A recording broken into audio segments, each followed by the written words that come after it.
peace like a river attendeth my way. When sorrows like sea billows roll, whatever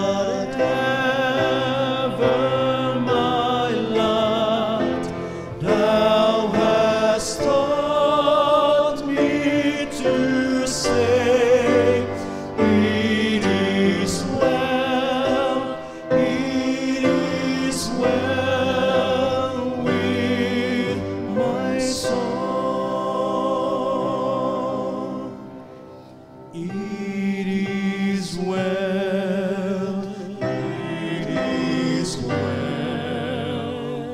with my soul, with my soul. It is well with my soul. I see no the joy of this glorious thought, my sin that impart, but the whole is nailed to the cross, and I bear it no more. Praise the Lord, praise the Lord, oh my soul. It is well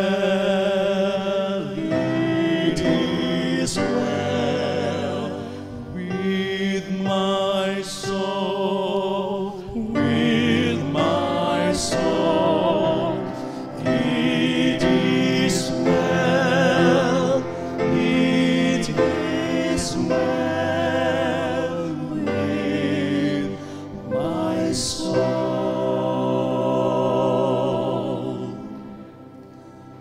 And Lord, haste the day when my faith shall be sight.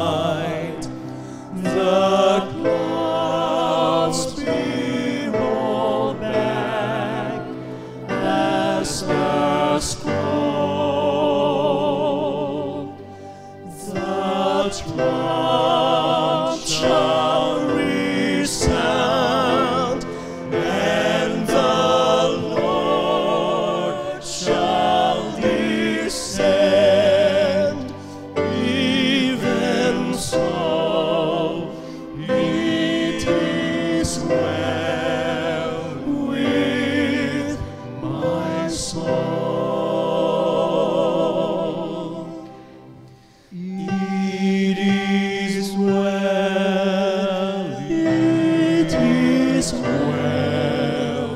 with my soul, with my soul.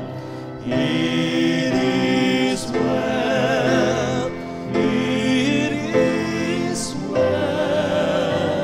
with my soul.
sin and sadness, drive the dogs of doubts away.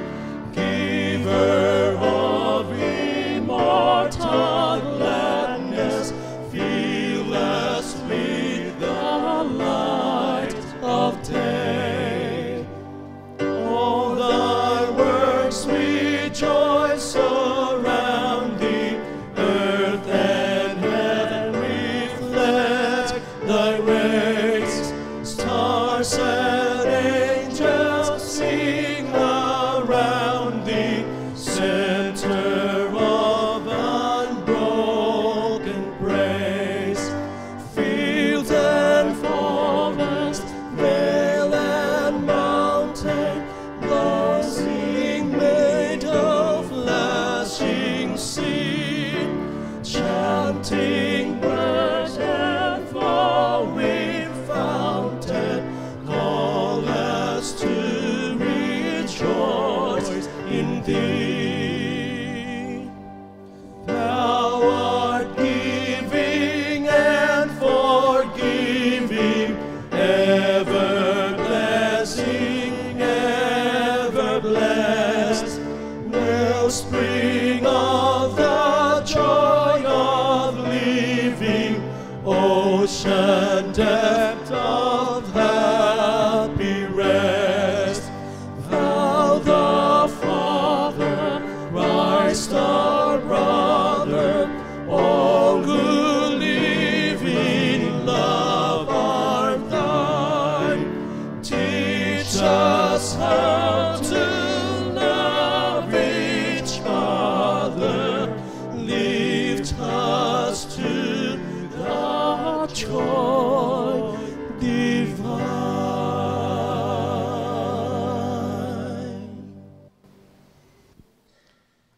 Akong gihangyo ang mga kaigsunan sa pagdungo sa atong ulo samtang kita magaampo.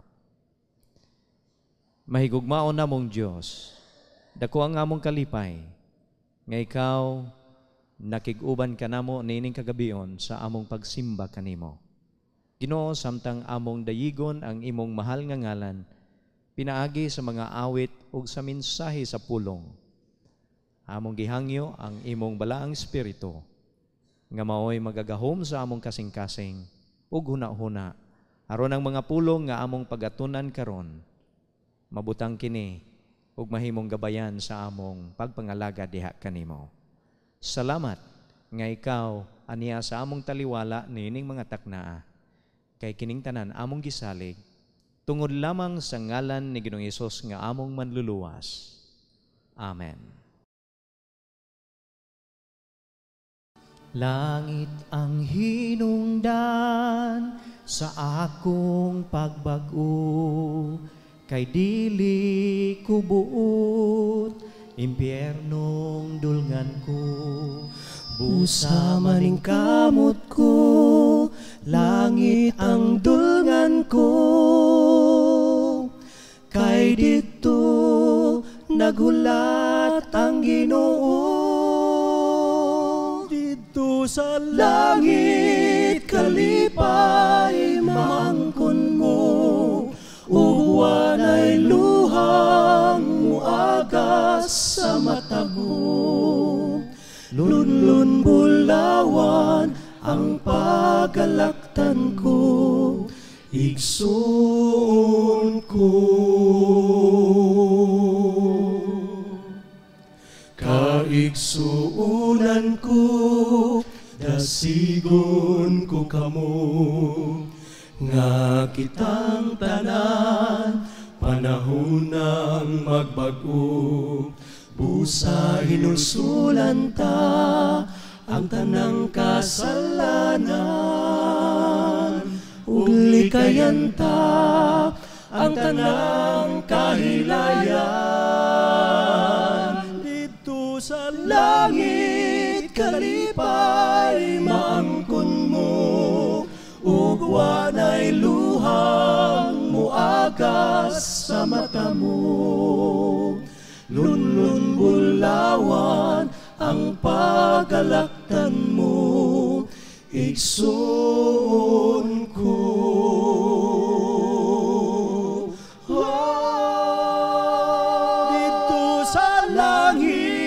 kalipay maangkon mo, ug wanay luhang muagas sa mata mo. Lunlun bulawan ang pagalaktan mo, igsoon ko. Igsoon ko. Igsoon ko.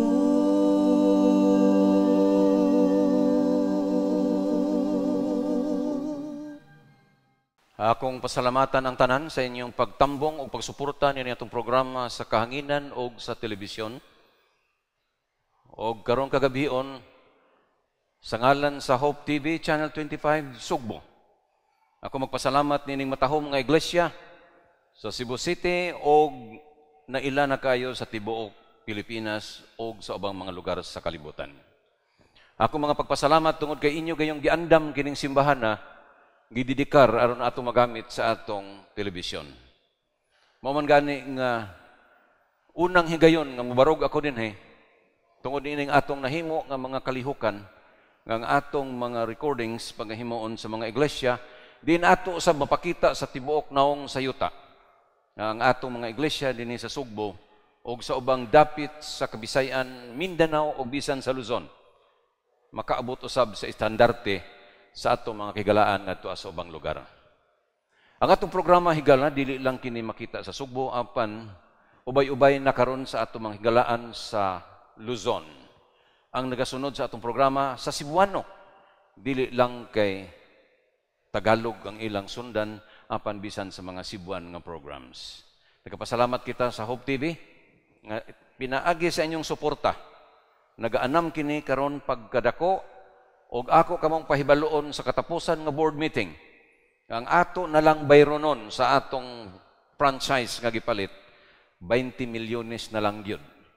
Og sa diha nga maimpas nato ang 20 million, doon na nakitay ubay-ubay unya nga budget para sa atong production. Mao man gani nga si Pastor Zabala hangtod karong panahon na nagaantos gihapon sa kadyutay sa atong gibutang nga paninapi para sa atong production ug mao man gani nga moresulta kita sa pagbiyahe ngadto sa ubang mga iglesia pamasin nga mahimong magaan ang atong buluhaton. Salamat sa mensahe sa awit ang atong mga magalawit karon nga niya dinhi kauban sa atong pinalanggang pastor ang akong counterpart Pastor Lilord Arangues ug sa iyang mga kaubanan Dr. Pipito. Salamat kaninyong tanan. Ang atong himuon karong gabi mao ang usa ka pagtuon nga akong gihatagan og pagtagad tungod kay sa atong iglesia karon. Dili malikayan nga ang atong mga tinguha bisan tinuod anaa kita sa pag-alagad. Dunay mga tinguha nga dili nato isabtan tungod tingali. Kay ang atong pagdumala sa iglesia nagapakita nga naa gayud kita sa pagpaubos kanunay. Ug tungod kay anaa kita sa pagpaubos, usay dili kita hisabtan sa atong mga kauban sa buhat tungod kay sila nagauna-una nga ang atong mga magbubuhat sa mga inoon sa inyong mga ministro, tingali mga magtutudlo, o tingali nagabuhat sa atong iglesia. Maingon nato nga ang ilang buluhaton dili kay hisabtan sulod sa iglesia. Kung doon na kamoy mga Biblia, ubanin ninyo ako sa atong pagtuon karon. Niya kita magsugod sa atong pagtuon dinhi sa Exodus Kapitulo 32. Usa kini sa mga pagtulunan nga napugos ako paghimo og usa ka mensahe alang kanatong tanan.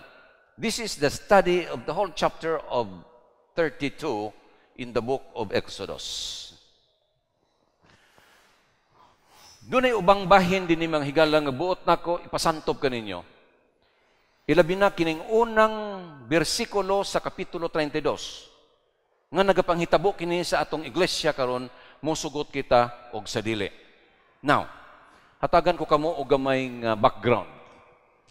Nasayod kita nga si Moises, ilabi na ang nagasunod sa atong programa sa Kabisayan ug Mindanao ug sa Luzon. Nasayod kita nga niining atong pagtuon o sa atong pagtuo nga si Moises gibansay pag-ayo sa Ehipto and there was no question about it. O gunya, sa dito siya sa Ehipto sulod sa 40 ka mga tuig, gikan siya pagkabata, hangtod siya nakakaton sa daghan kay mga pagtulunan, bisan gani sa pag-andam kaniya, nga mahimo siyang umaabot nga hari.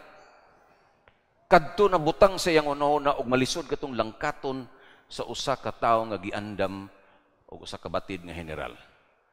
Apan timan-in ninyo, si Moises mipili og inyo kini mabasa diha sa Hebrehanon 11. Nga si Moises mipili gayud sa pag-antos kauban sa katawhan sa Dios. Inay nga maglipay-lipay siya, inay nga magduyog siya sa kaadunahan sa Ehipto. But God has another purpose for Moses.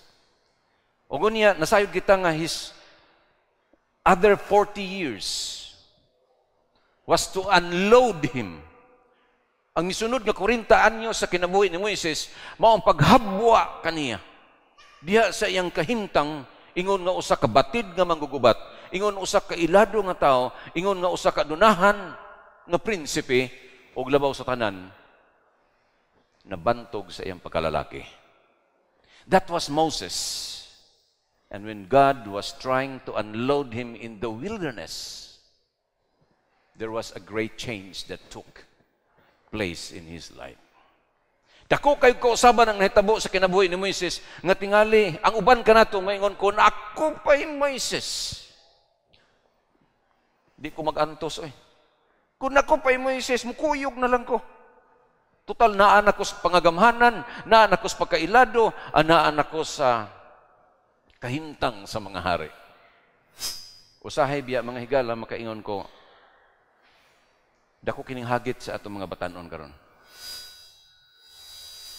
Kadaghanan sa atong mga batanon karon, samtang anaa pa sila sa probinsya, anaa pa sila sa ilang kalisdanan, anaa pa sila sa ilang pagpangkalisod sa pagpanginabuhi, hadol kay sa Ginoo. Pero mabalhin na gani sa syudad, mahatagan na ganing exposure, makakuyog na ganing mga adunahan, makahugoy-hugoy na ganing mga ilado nga mga tao, ilabi na og doon na mga gahom, mokiling na sab, ngadto sa pagunahuna nga sila, so sama na sab kanila. Apan kon ang Dios doon ay tunguha sa inyong kinabuhi, He will do it in His own timing, in His own time, and His own purpose. Kapitulo 32. Human na sila makatabok sa mga pulang dagat. Human na usab sila gihatagan sa Ginoo sa ilang mga panginahanglan. Panganod sa adlaw, pustis sa kalayo pagkagabi, ogon niya ang tanang proteksyon ana kanila. Now it was the time for God to give the 2 tables of stone, the 10 commandments. So follow me up in chapter 32. Now when the people saw that Moses delayed coming down from the mountain, I like this translation so much. Og sa diha nga nakita sa mga tao nga si Moises nalangan gikan siyang pagkanaog dito sa bukid, the people gathered together into Aaron. Ang mga katawhan nga nagsudong naniid nga si Moises nalangan gikan sa pagkanaog gikan dito sa bukid, sa gitawag siya sa Dios. Ang mga tao niadto kang Aaron, kuyog kanila ang kasaba, uban kanila ang pagbagulbol, kuyog kanila ang dili pagkakontinto, uban usab diha kanila ang reklamo. Where is this Moses? Now, I got something here from the Bible. Listen carefully. The people gathered together to Aaron and said to him, "Come, make us gods that shall go before us, for this Moses." Now take note, this one word alone will change the whole story. For this Moses. Sa akong gitanaw ba, nawala ang respeto sa mga tao. No? Take note. Kay kini nga Moises, nga mo'y nagdumala ka nato gikan sa Ehipto, nga nining tiilan sa bukid sa Sinai, wa ta kabalog unsay nahitabo kaniya.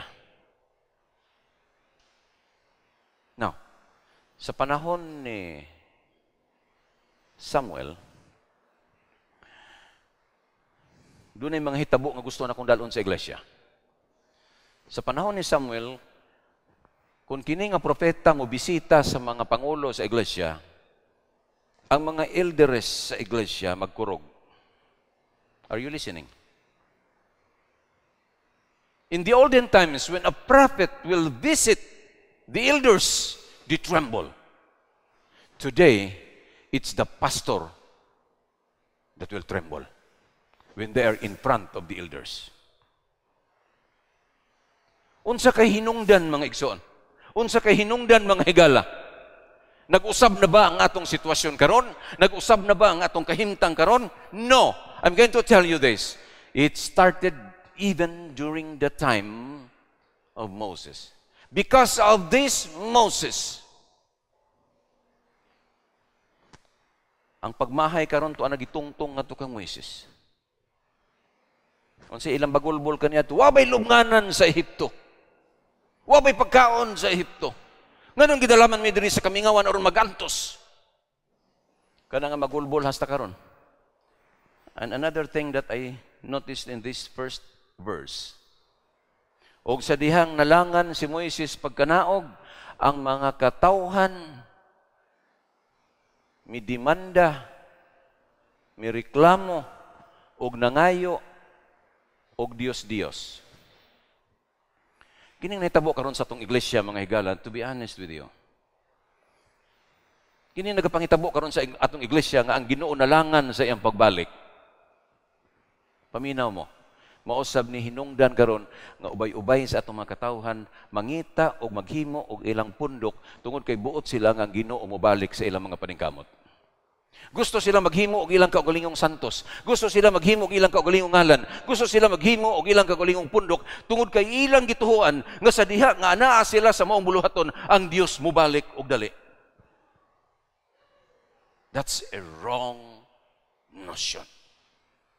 Why? Because God has its own timetable and His timing is always perfect. Take note, God's delay is to our own advantage. Mo man gani nga pirmi nako ginapangutana sa atong mga kasing-kasing. Kung ang Ginoo mibalik gabi, sigurado ba tang mga luwas? And the answer is always, And for sure, the answer is, I don't know. Mo man gani nga angay tang malipay ug maglangan-langan ang Ginoo to give us time to repent, to give us time to think, and to ponder that God has a purpose in our lives and His delay. Ang tuyo sa Ginoo nga kining iyang paglangan-langan nga kitang tanan mubuhat sa buluhaton nga gisangon kanato diha sa iyang iglesia. Tungod kay kini si Moises sumala pa kanila, naglangan-langan man kini, wa ta kabalo kung say nahitabo kanya ito sa bukid, maghimo tag Dios. Now listen. Usa ka panahon doon ako'y forum nga giapilan og usa sa mga reklamo sa mga pangulo sa iglesia. Dili lang sa atong pundok. Nga ang ato kunong kahimtang karon nag-anam na gyud og kamaot. Tungod kay ang mga lalaki karon sa una mga babae moray dunay aritos, di ba? Pero karon ang mga lalaki mas daghan pag aritos kaysa babae. Nakamatikod mo? Mas maay pa mga babae usaray buslot o duha ba ka buok. Pero ang mga lalaki karon daghan na kay buslot ang dalunggan. I started to realize nga kini di ang pagbuslot sa dalunggan dili ni karon panahon na. Now listen. Atong tun-an kini kadali. And Aaron said unto them, break off the golden earrings which are in the ears of your wives, your sons. Tangtangan ninyo ang mga aritos nga naa sa dalunggan sa inyong mga asawa o sa inyong mga anak nga lalaki. Nagpasabot ng kining pagtaod o aritos, dili ni karong panahon na. Kaniadto pa ni sa panahon sa mga Iktuhanon. Kaniadto pa ni sa panahon sa mga Israelanon. Ug mo man gani, nga sa diya nga nagdemanda sila nga magpahimo sila og santos, ang gihimo ni Aaron mo, tangtangan ninyo kanang inyong mga aritos, ug dalaan ninyo diri kay atong tunawon, kay atong himuon, ug baka nga mahimo ninyong Dios. Ngano ka nga si Aaron misugot man mga higala? Aaron was just playing safe. Hinumdumi si Aaron, dili susama ni Moises. Luyahon kini si Aaron. O si Aaron, sulod sa iyang kinabuhi, na ilahom siya sa panggobyerno sa mga Iktuhanon. mapan si Moises. Aduna siya iyang kaugalingong baruganan nga siya gayod. Iyang gipamatud-an human sa 40 ka tuig sa kamingawan. Dunay duha ka personalidad nga ato nakita dinhi. Si Aaron nga usa ka luyahon sa iyang pagkapangulo ug si Moises nga usa ka madasigon ug naay baruganan. Ang nahitabo mga higala, misugot si Aaron tungod sa iyang kahadlok. Ug niya iyang gitunaw kining maong mga bulawan, kining maong mga dekorasyon sa mga babae ug lalaki, ug niya ilang gipurma kini ngadto sa usa ka baka. Ug nasayod kita sa bersikulo 5. So, when Aaron saw it, he built an altar before it, and Aaron made a proclamation. Now listen carefully, he was under pressure. Muning panahon na nga si Aaron, wa lagi mahimo. If he will say no, ang iyang kinabuhi mamiligro. Sunod-sunod na lang si Aaron. Then, Aaron made this proclamation and said, "Tomorrow is the feast of the Lord." Then they rose early in the next day and offered burnt offering and brought peace of offerings. And the people sat down and ate and drink and rose up to play. Now, take notice. Kining mga kapistahan karon nga nagapangitabo. Kining mga selebrasyon karon nga nagapangitabo. In fact, hastang Adventista ni apil na. Walay association, way lami ang association ug way basketball. Young people, are you listening? I would like to challenge us. Di ba ta kahimog mga katiguman nga relihiyoso nga way duwa? Nganong apilan man ginatog duwa? Kay naman as Biblia. Ogon niya nang lingkod nangaon. Tanaw ang association. Mingaw ang association ug dili pakanon ang tanang manambong. Mingaw. Nas Biblia. Eating, drinking, playing. And the Lord said to Moses, "Go down. Go down, Moses. For your people whom you brought out of the land of Egypt have corrupted themselves." Nakita sa Ginoo kung sa gapangitabo. Usay ako ning i-connect sa second coming sa Ginoo ba? Samtang ako ning gitun-an og halawom og nagpaalawom pagyud ko sa akong pagtuon, nakaingon ko nga kaning pag-ingon sa amahan ngadto kang Moises, "Go down, Moses, for your people have been corrupted and corrupted themselves." Makaingon ko, mao sa niyang mahitabo sa katapusan mga adlaw. Nga moingon ang amahan sa iyang anak, "Anak, kanaog na. Kay di ka manaog, way mabilin nga Adventista del Séptimo Día nga maluwas." Kanaog na, Moises. Kaya ang imong mga katawhan nga imong gikuha gikan sa Ehipto, karon nagpasuwabi na sa ilang kadautan. Ugon niya, na ipinulungan din ni igsuon nga giganahan ko magbalik-balik. They have turned aside quickly out of the way which I commanded them. They have made themselves a molten calf and worshipped it and sacrificed to it and said, "This is your God, O Israel, that brought you out of the land of Egypt." Now listen, verse 9. "And the Lord said unto Moses." Now, this conversation is something that I want to share with you. Kini nga paghinabi sa Ginoo ni Moises pagkanindot. "And the Lord said unto Moses, I have seen these people, and indeed it is a stiff, naked people.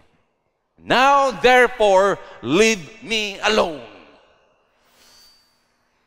Unsa ingon sa Ginoo kang Moises? "Moises, pasagdai ko do. I'm tired of these people. Leave me alone." Imagine ka, Ginoo, mo'y nag-ingon siyang alagad nga si Moises, "Moises, pasagdai ko." Kabalo mo nganong naingon ang Ginoo kang Moises, "Pasagdai ko"? Kay nasayod ang Ginoo nga kini si Moises magdupa-dupa gid sa iyang katawan. Now go, let's go to the next verse. Leaders, listen to me. Bisan unsa pagkamasalaypon sa atong mga sakop sa iglesia. Bisan unsa pakadautan sa atong mga kauban sa iglesia. As leaders, let us always imitate the character of Moses. Amen? Mao tingali nga makaingon ko nga si Moises usa gyud sa mga batid nga mga pangulo nga nalistas Biblia. Tungod kay wa siya magunahuna siyang kaugalingon. And the Lord said unto Moses, I have seen these people, and indeed, now my wrath may burn hot against them, and I may consume them, and will make of you a great nation. Now take notice. I will consume them, and I will make of you a great nation. Masabtan ba dili? Hutdon ako ni mga tawhana, unya gikan kanimo, mupatindog kung usa ka dakong nasod. Nahurot na gani, unya naapay dakong nasod. But God has His way of doing things. Mamina mo. Verse 11, Then Moses pleaded with the Lord his God and said, Lord! Pagkanindot ni Moses, no? Nakiglalis mas Ginoo.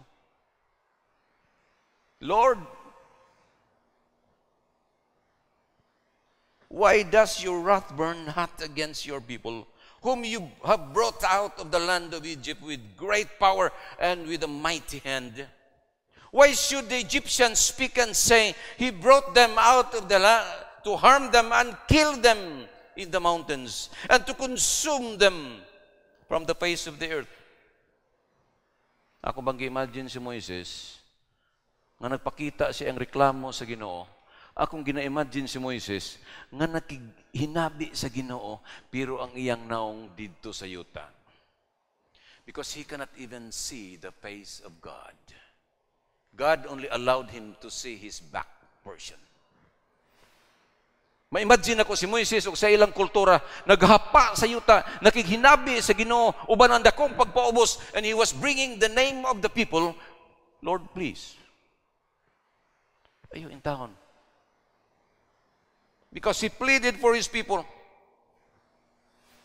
Remember, verse 13, nalimot ba ang Ginoo? No. Nakahalimot ba ang Ginoo sa nahitabo sa panahon ni Abraham, ni Isaac? No. Pero unsay giingon ni Moises? Lord, remember Abraham, Isaac, and Israel, your servants, to whom you swore by your own self, and said to them, I will multiply your descendants as to the stars of heaven. And all this land that I have spoken of, I give to your descendants, and they shall inherit it forever. Si Moises nakiginabi sa Diyos, zero pride. Si Moises nakiginabi sa Ginoo, not for his own. Si Moises nakiginabi sa Ginoo, not because he was a great leader. Apan si Moises nakiginabi sa Dios tungod sa iyang pagsudong ngang iyang mga katawhan nagpakasala sa iyang atubangan mismo sa Dios. Now let's go to the next verse because I like it so much. And the Lord repented.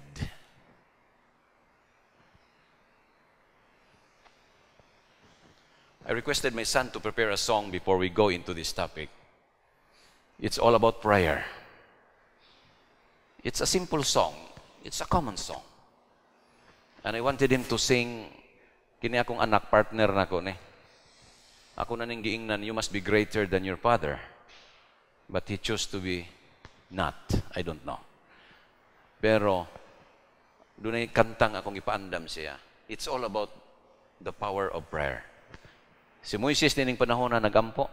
Si Moises nining panahon na naghangyo sa Ginoo. Ato sang paminaw ng awit sa dili pa kita maadto sunahan. I touch the heart of God in prayer is the song that I would want to dedicate to each one of us.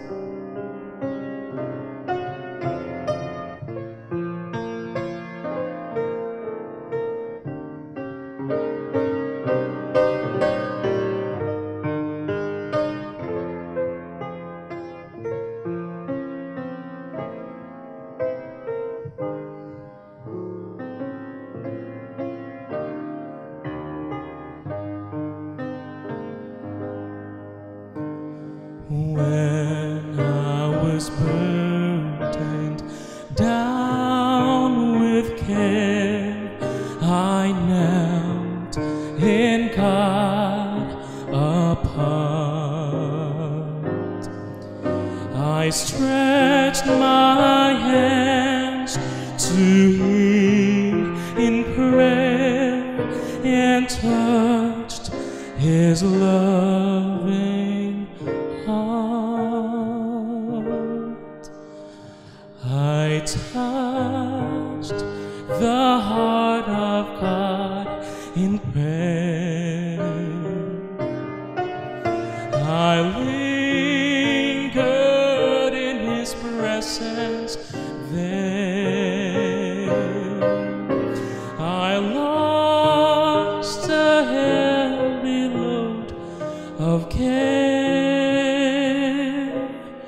for in prayer I touched the heart of God. His heart is love and tenderness. He feels the pain we feel. He waits the needy heart to bless. His touch can save and heal. I touched the heart of God in prayer. I lingered in His presence there. I lost the heavy load of care, for in prayer I touched the heart of God. I touched the heart of God in prayer. I lingered in His presence there. I lost the heavy load of care,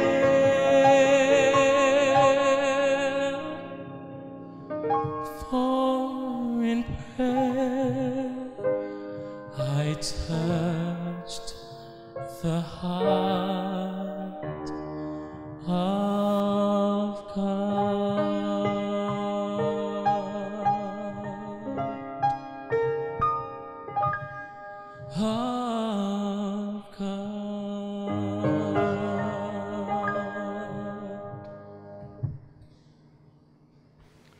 Thank you, son. I touched the heart of God. I can see Moses with his knees on the ground.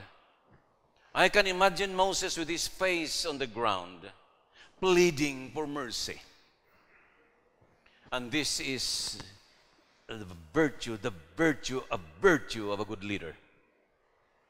Not for self, but for others. He was there for his people. Before we move forward, allow me to give you a part of the experience of Moses. Now, Moses, you all know that Moses was the greatest when it comes to the leadership of, say, 2 million people, including children, servants, and women. And with this number, it's not a joke, Leading people with this number, it's not an easy task. And one day, Jethro was there, the father-in-law who Moses stayed for 40 years. And of course, the father with so great a respect to Moses, and Moses with also respecting his father-in-law, had a good talk. What happened, Moses? All is well, Dad. What about your problems? Yes, we do have problems. What about the leadership? No problem, Dad. We can handle it. And Jethro was there to observe his son-in-law. Iyang gipanidaan ng iyang umagad And something entered into the mind of Jethro. Tungod sa pagkamaayong pangulo ni Moises, wa na si panahon sa iyang asawa.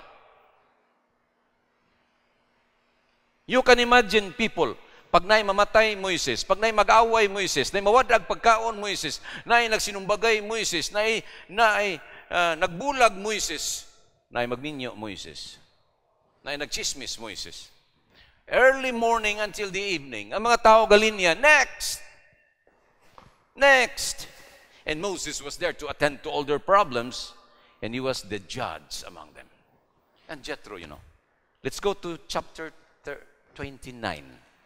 I love this text so much. So it will help us understand why it has to come this way. Let's go to chapter 19 first. And so it was that on the next day, that Moses sat to judge the people, and the people stood before Moses from morning until evening. So when Moses' father-in-law saw at that he did for the people, he said, "What is this thing that you are doing for the people? Why do you alone sit and all the people stand before you from morning until evening?" And Moses said to his father, "Because the people come to me to inquire of God." Moses became a lone leader. Is it possible that in our church today there are superman? Posible ba nga sa atong iglesia karon doon ay mga pangulo nga gusto nila ang kunon tanan, na problema ila, na husayon ila, na una-una ila. That's Moses, and Moses. And Jethro was telling his son-in-law, "Moses, kaning butang nga imong gihimo di ni maayo do. Imong ginadaot ang imong kaugalingon o imong ginadaot ang katawhan sa Dios." And Mrs. White tells us there are no great men in the Lord's work. We all have to share God's blessings. Huwag niya nagpadayon diri, and Moses said to his father-in-law, "Because I am the only one that can handle this problem." So Moses' father-in-law said to him, "The thing that you are doing, my son, is not good." 19. "Listen now to my voice. I will give you counsel." Now, listen, a great general, the former prince of Egypt, the leader of more than 2 million people. Here comes a poor priest from India, the father-in-law, telling his son, "Listen to me. I'll give you my advice." Now, was Moses ready for this?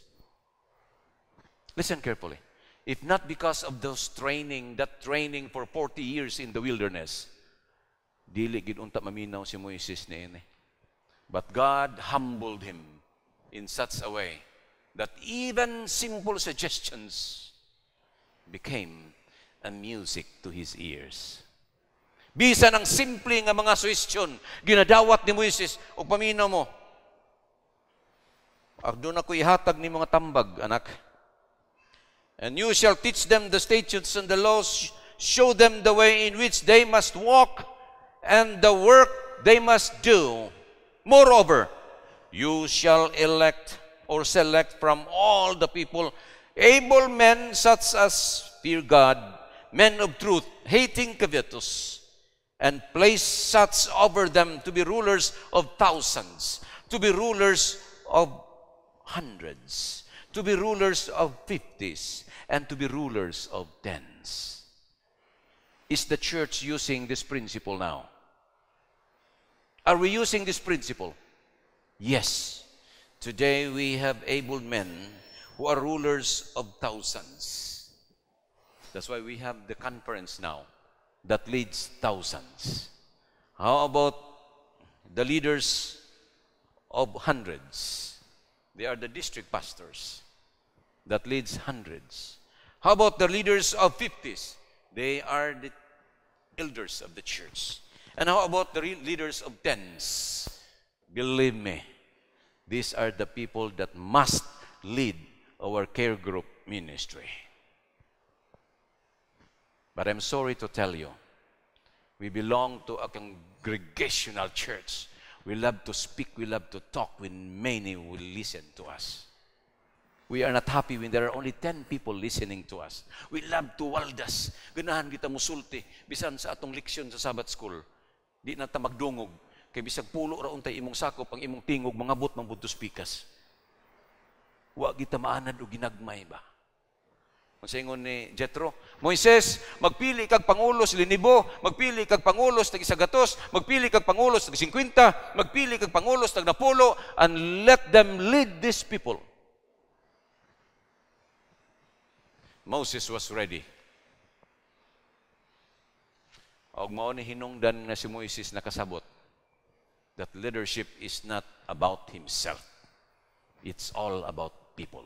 Amen? Doon ay kinaiya si Moises, mga higala nga gusto na kong dalon ninyo. Ug usa na sa atong hatagan ug pagtagad. Tungod kay ang paagi sa pagdumala ni Moises, mao'y usa ka paagi nga gusto na kong hatagan og mabugat nga pagtulunan sa atong nagapadayon nga programa sa kahanginan o sa atong iglesia.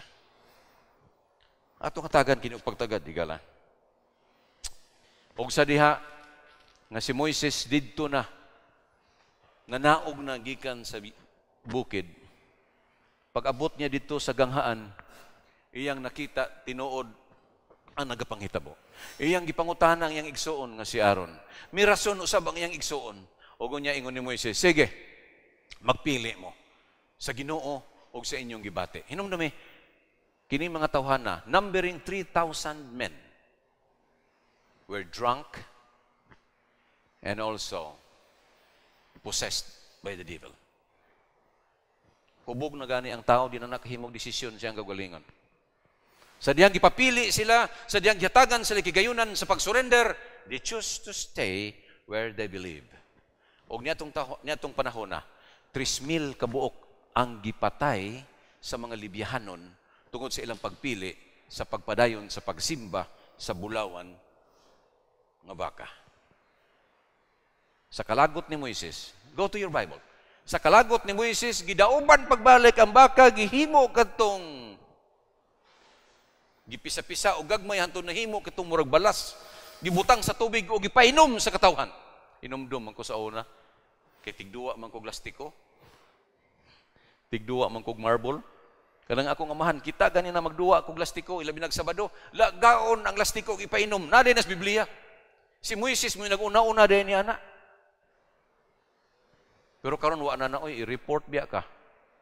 Pero sa una akong amahan, magduwa na gani mig pagkasabado. Kanang kasing kay lami man ginapatuyoko ng kasing. Paggabi ana lagaon ng kasing ug ang tubig nga pinabukal ipainom. Natingala man po kung anong gihimo to sa akong amahan, sa diya nagtuon ko nini ko. Gabasa gid ang Biblia akong amahan. Kini aman o. Ug niya ang nakaanindot, kay imbis si Moises mo naghangyo sa Ginoo nga ayaw kasuko, pag-abot niya sa ubos, human niya gipainom katong bulawan nga iyang gihimong powder, siya naman hinoy nag-wild. Paminawar ko ninyo kung siya gihimong Moises, nindot kayo. Human niya gipamatay katong 3,000 ka mga tao, sa dihang, sa kapanahon nga nangutan ako sa mga accountants nga present, what is 3,000 against 2 million? Nya dihay tubag nga ako nakuha. It's 0.0005 something. I don't know. Nasa ato pa, gamay ra gyud kaayo sa katawhan ni atong panahon na ang nitulibagbag. Sa atong iglesia karon, believe me, dili daghan ang nitulibagbag sa iglesia, oy gamay ra. Pero kay kini mga tawhan mga sabaan lang. Mugamit og radyo, mugamit og telebisyon, muwali sa mga simbahan, magsuroy-suroy, nidaghan maguna sila. Wow, oy. What is 3,000 compared to the number of people that comes out from Egypt? Very small. Pero unsa na tabig son? Nakadisturbo sila sa buhat sa panaw paingon sa yutang saad. Possible sa atong panahon karon. Gamay ra tuod ni sila. Pipilaran ni sila. Pero nakahatag sila problema. Now, let's go to Moses. 31. Then Moses returned to the Lord and said, all these people have sinned a great sin and have made of themselves God of gold. Yet now, if you will forgive their sin, hangyo na po si Moises. Ginoo, imo silang pasayloon, okay. But if not, I pray, blot me out of your book which you have written. What a leader. Klaro na kayong pagpakasala sa mga tao. Klaro na kayong pagrebilde sa mga tao. Apan niya ay Moises, wa na magunahuna siyang kagalingon, wa na magunahuna siyang posisyon, wa na magunahuna siyang abilidad, wa na gani siya magunahuna sa iyang pagkapangulo dito sa Ginoo mihangyo. Nagampo. Ginoo, di man nimo ni sila pasayloon tungod sa ilang kalapasan. Ako na lang mo isilote, Ginoo. Ako biyang gitanaw mga higala ang nagasunod sa itong programa sa telebisyon o tingali sa ubang mga relihiyon nga nagasunod niya itong programa, regardless of your religion, affiliation, or belief. Kung kini tingali nga kinaiyan ni Moises atong i-adoptar sa atong iglesia, I know the Lord will come in this generation. Leaders will always plead for His people.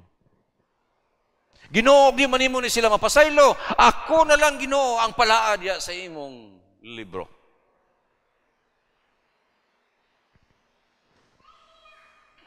And the Lord said to Moses, whoever has sinned against me, I will blot him out of my book. Now therefore go, lead the people to the place of which I have spoken to you. Behold, my angel shall go before you. Nevertheless, in the day when I visit for punishment, I will visit punishment upon them for their sin. So the Lord plagued the people because of what they did with the cup which Aaron made.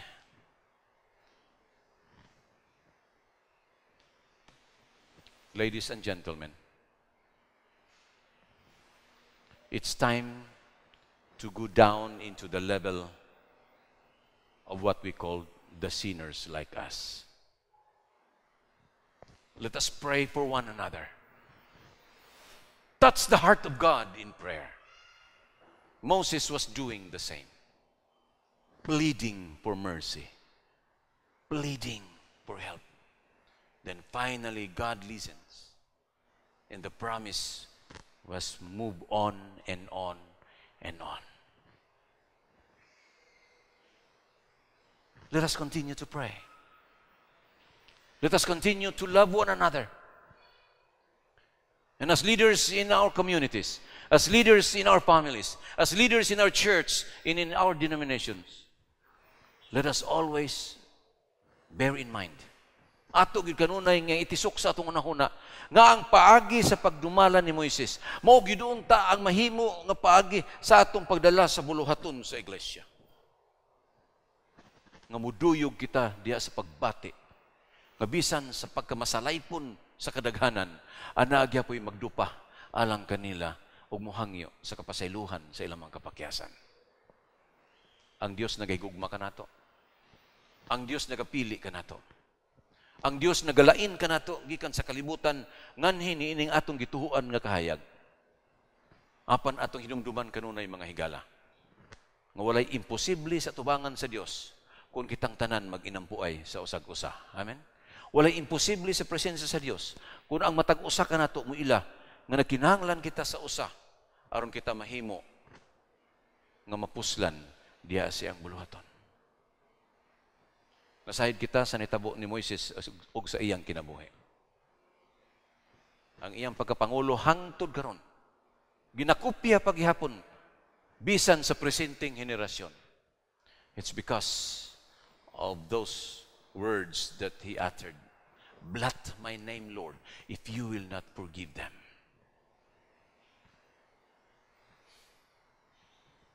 Nalipay ko nining atong buluhaton mga higala. Nalipay ko tungod kay sa maong paagi. Atong giila nga ang buluhaton nga gisangon nga ni sa itong mga abaga. Nakinahanglan kini og dugang nga luhod, dugang nga pag-ampo, ug dugang nga sakripisyo. Si Abraham giila sa iyang ngalan as the man of faith. Apan ayaw ka mo kalimot nga sa diha nga gituman sa Dios ang iyang saad kang Abraham. Iya unang giilisan ang ngalan niini gikan kang Abram paingon kang Abraham.